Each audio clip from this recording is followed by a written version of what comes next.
این نوشیدنی سرشار از ویتامین‌های گروه B هستش، کلسیم داره، پتاسیم داره، سدیم داره، آهن داره و اینکه خیلی خاصیت‌های مختلف از جمله هضم غذا، کمک به بیماری قلبی، جلوگیری از سرطان میکنه، دیگه سنگ کلیه رو دفع میکنه و خیلی اتفاقای دیگه که با خوردن این نوشیدنی شما میتونی ازش جلوگیری کنی توی بدنت.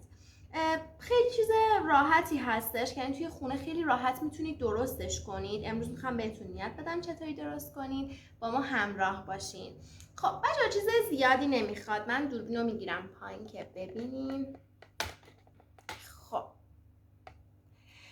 بچه‌ها چیز خیلی زیادی نمیخواد. خب شما اول اینکه باید چند تا دونه شلغم داشته باشین، بعد باید 2 تا دونه لبو که من پوست کندم اینجا و این نوشیدنی 2 مدله، هم تند هستش که بهش میگن آجه، هم که حالا تند نیستش.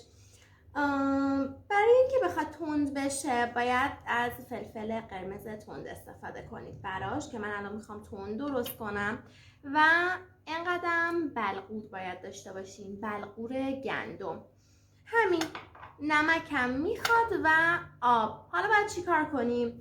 شلغما رو که باید پوست بکنیم خردشون کنیم، پوست میکنم خرد میکنم، لبورم باید پوست بکنیم خرد کنیم، اما نه اونطوری که کاملا له بشه. و اینکه همه اینا رو میریزیم توی یه ظرف. من ظرف بزرگ نداشتم، از ظرف ماسته استفاده کردم. میتونید توی این بریزین، درش رو ببندید. نکته ای که اینجا هستش، باید این نوشیدنی 21 روز بمونه توی یک جای گرم و بعد بتونید حالا اینا رو از صافی رد کنید و مصرفش کنید.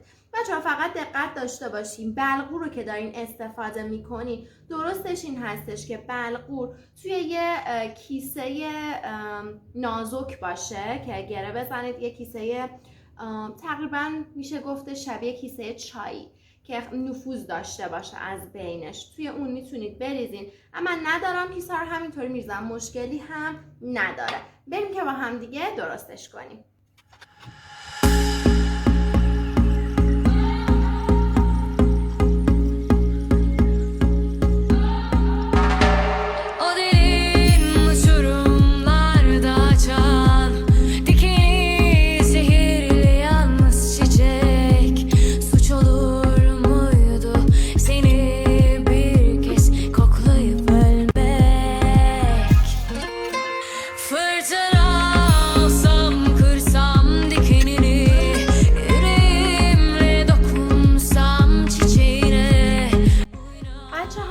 یه روز گذشتش و الان میخوایم در شالگام سویی هامون رو باز کنیم، از صافی ردشون کنیم و دیگه آبش رو استفاده کنیم.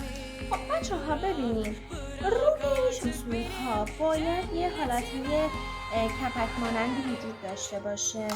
این حالت خوب بودن شالگام سویی رو میرسونه. من 2 تا درست کردم، میتونم درش رو باز میکنم بهتون نشون بدم.